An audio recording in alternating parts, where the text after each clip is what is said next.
Hey there guys, it's Rachele with Amethyst Ascension, and today we are going to do a video on day 10 of the 78 Days of Tarot, and it is the Hermit, number 9 of the Major Arcana. So we're going to get started with the numerology. So it says the energetic frequency of the number 9. The number 9 possesses the most enlightened, energetic vibration of extreme humanitarianism of all of the single-digit cardinal numbers. It represents our sole purpose and mission of service to others and spreading love and light to make this world a better place than we found it.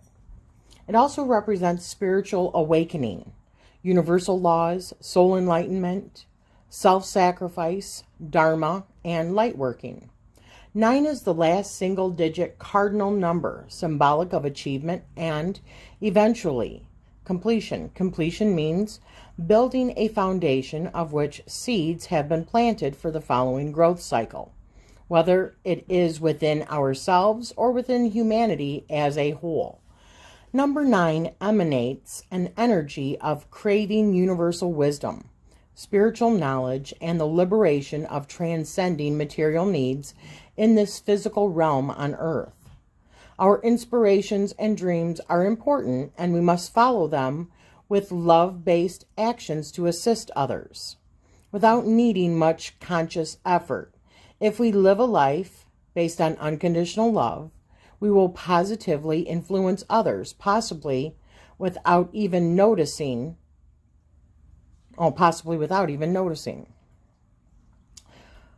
Having willful strength means nothing without confidence and patience on the inside, underneath the surface. Keeping composure while being tenaciously focused on what needs to be done will cause the most efficient and favorable of results. It expresses an energy of having double the strength. Oh, wait a minute. Oh, pardon me, guys. I must have accidentally copied and pasted some of the stuff from the number 8, which was strength. Okay, so the most fascinating truth about the number 9 is the unique mathematical traits that it possesses. There is no number that holds the energetic vibration to remain as constant as number 9 does. If you multiply any number by 9, it reduces back to 9. Add any number to a 9, and the final number will always reduce back to the original number. For example, 9 times 3 equals 27. 27 is reduced to 2 plus 7, which equals 9. 9 times 33 equals 297. 297 is reduced to 2 plus 9 plus 7, or 18. And 18 is reduced to 1 plus 8, which equals 9. 6 plus 9 equals 15. 15 is reduced to 1 plus 5, or 6. 55 plus 9 equals 64, and 64 is reduced to 6 plus 4, or 10 over 1 equals 55 is reduced to 10. No matter how you try this universal truth shapes the science of numerology as we know it. The 9th card of the Major Arcana is the Hermit. Its energy is of introverted soul searching, knowing thyself, and guidance received from the higher self while in seclusion. The illustration of the Hermit card shows a man alone on top of a mountain, holding a staff and only a single lantern to light the way. Metaphorically, mountains always represent the strive for and achievement of growth, while a staff reflects a tough and narrow path taken to get there. The lantern symbolizes spiritual light and wisdom obtained. The hermit is a loner, so to speak, but it is not his intention to shut everyone out. Okay, so hopefully the barking is done. My mother is also here right now with my stepdad and They're two dogs, so when one gets barking, and you guys all know what a fun boy my Sully is, so you put all three of those together, and oh boy. So anyways, let's see. The Hermit is a loner, so to speak, but it is not his intention to shut everyone out. But he understands that standing alone in his abilities to reveal truths about the world around him reaps the most benefits. The Hermit represents the epitome of humanitarianism. He has attained a spiritual peak along his path of isolation and knows it is his destiny to share his wisdom, higher consciousness, and sense of spiritual enlightenment with the world. The number 9 reflects completion, spiritual peak, and humanitarianism. Number 9 expresses an energy of the spiritual teacher, sympathetic tolerance combined with a mission of wisdom attained and service to others. It is easily the number most reflective of divine will. Even the mathematical phenomena revolved around the 9 emanates an energy of coming full circle, reflecting the power cycle of completion. Beautiful.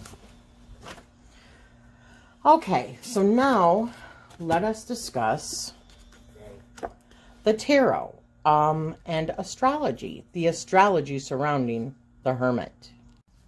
Okay, so the Hermit is associated with the Virgo, or Virgo, I should say. Any hermit can tell you that it's lonely at the top, especially when others are expecting you to shine a light of wisdom and experience to guide them, too.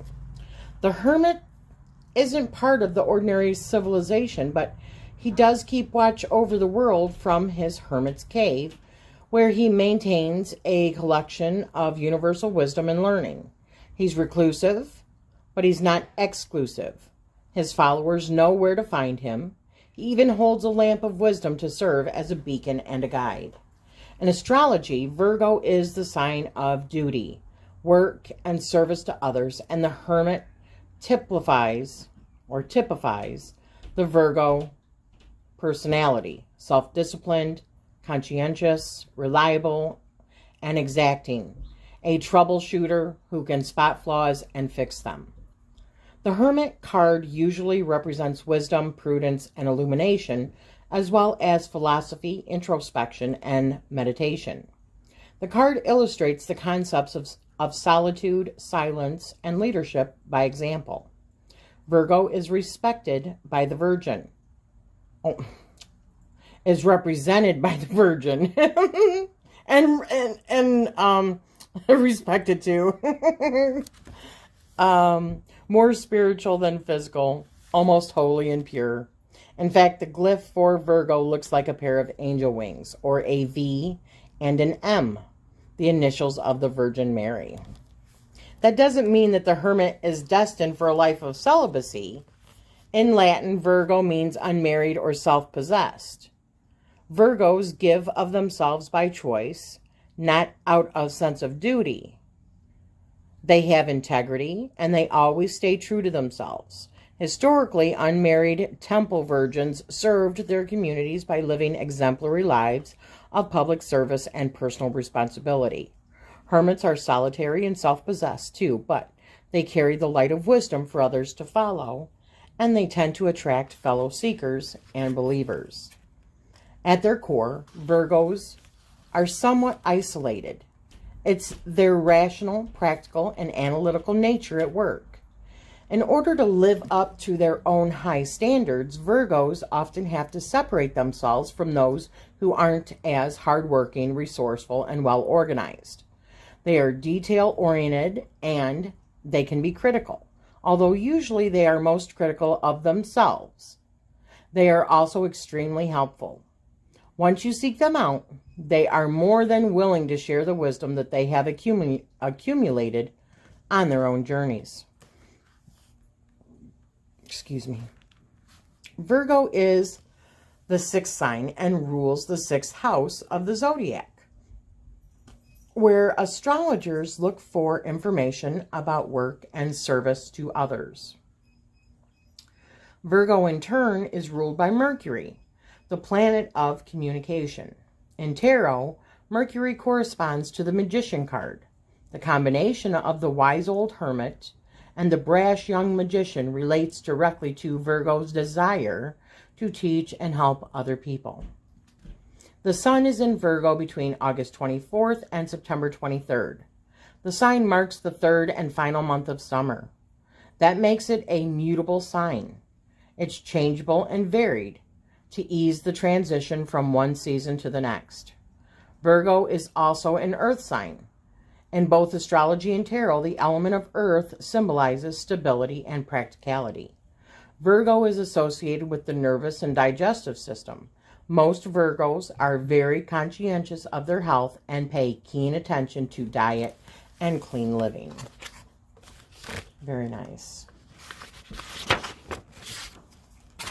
All right.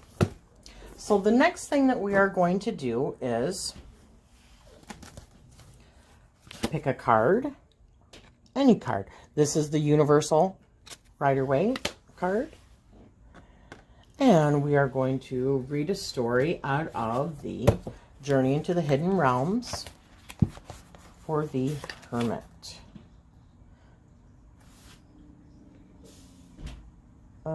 That's not that. I'm sorry. That is out of the Mermaid Tarot. I was a little confused there for a minute.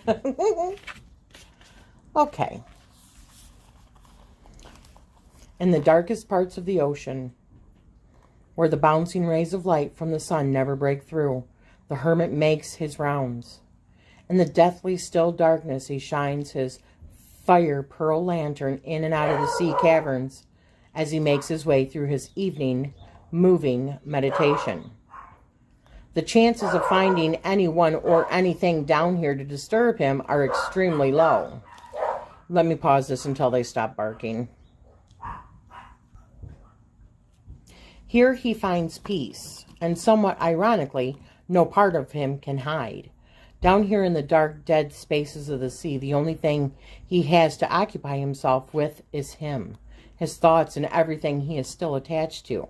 This is the perfect place to journey to the self, to find one's true voice, to find one's own burning fire pearl in the dark spaces of the sunlight has forgotten. The hermit teaches us that there is a big difference between being alone and being lonely, and we all need alone time. A time where we can find a space that is inhabited just by us. Space where nothing and nobody can disturb us. A place where the only voice that we hear is our own. For as the hermit knows only too well, until we close the door, walk away, and shut out the noise, we cannot truly discern which part of the story is ours and which part is best left for others to play. I just love that. Beautiful. Beautiful card. So, let me move this one aside. And, all right, we will do the Hermit and the Everyday Witch. And a witch sits in a clearing in the midst of a dark woods. The only light comes from the bonfire in front of her. She is sitting cross-legged, her hat and broom to one side and her black cat on the other. Her eyes are closed, but she is clearly meditating or listening, not sleeping. An owl is perched on a branch nearby. The moon is serene and quiet. She can tell that she is alone by choice, perhaps permanently, perhaps for only a night or two. There are times when you can only hear yourself think by removing yourself from the world for a bit. Maybe you need to take some time by yourself. Maybe you need a break from relationships or hectic jobs or anything else that involves people and noise. Maybe you just need to take a moment here and there to sit and be still. The Hermit reminds us that being alone is not the same thing as being lonely, and sometimes the best way to heal or learn or grow is to do it by ourselves in silence. So things to consider. The Hermit is a good indication that it is time for you to be alone for a while. This isn't necessarily a bad thing. If life is so hectic that you can't seem to hear your own thoughts, perhaps you need a little peace and quiet. You don't necessarily have to go off into the woods. Maybe just turn off your phone and the computer for a few hours. The Hermit reminds us to stop and be quiet so that we can listen to our own inner voice, which often gets lost in the noise of the rest of the world. If your question involved romance, then the answer may be that now isn't the time for that. Sometimes what we really need is solitude and time to be fully present with others. Very nice. And I'm going to do one more from the Journey into the Hidden Realm. Look at her. Isn't she beautiful? The night is dark and bitterly cold. The climb, though, is arduous enough to keep the chill at bay. Sometimes she leaves her loved ones in daily life. She makes the journey not to escape them, but because she loves them. She will bring home gifts, but begins the trek with only the essentials. After the physical journey up the mountain, she will undertake a more dangerous one through the underworld. The cave lies just ahead. She wishes to see, and she does that better in the dark. She takes one last look back at the village, her home, her people, warm and content. She will return to that soon enough, but first, she has important work to do. Inside, she removes the long cord that hangs around her neck. On it is a crow's skull, a talisman associated with an ancient goddess, death and transcendence. Making prayers and giving offerings, she creates a small altar. She sets her staff aside and lowers herself to the cold ground. She takes several long, slow breaths, each exhale creating a cloud of frost. She sits silent and still until finally it is time. There is one more cord around her neck, which she unties now, removing the stone from it. She holds the stone up and, in the blackness, looks through the hole, and so begins her journey. When it is over, she fastens her cord around her neck and makes her final prayers of gratitude for the experience and for the wisdom that she can share with others. Outside the cave, it is still night. The bright full moon overhead provides some light. She takes out a small knife and begins to carve a new story into her staff. The Hermit card shows up when it is time to withdraw from the world and do some soul searching. This can mean a time for recharging your batteries so that you can have the energy to jump back into your busy life refreshed. More often, it means going within and looking for your own truth, which isn't as easy as it sounds. You will face dragons such as your own ego, the expectations of others, your most cherished desires, or your worst fears. You will gain confidence, born of certainty and wisdom earned in struggle. While the Hermit isn't technically a teacher, as with the Hierophant, others will learn from you as your life becomes a walking testament to the treasures that you find in the dark. I love it. Okay, so I'm just going to go through now. I'm going to give you a closer look at it. I'll show you the ones up close that we've already done.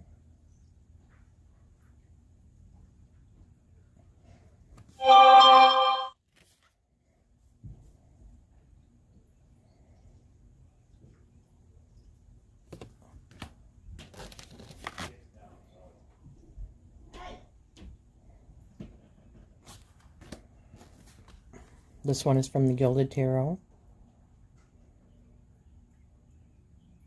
You see that path to the cosmos?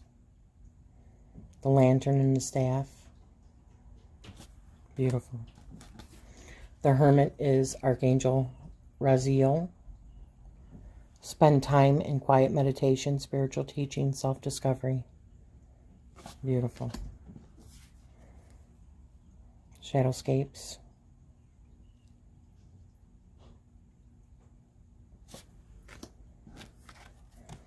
The good tarot. Not as fond of this one. Oh, but you can see the green man in the door. Okay. Interesting. Psychic Tarot, Solitude. And there you have it, guys. I would say that the Hermit is definitely about seeking some time to yourself, to go inwardly.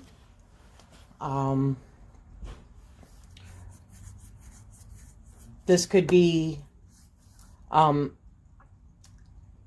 mean, I don't know how it would really be any different depending on the cards, unless it's talking about somebody else in a reading. But it just, I think it honestly means it's time to take a step back and evaluate, you know, a little bit of,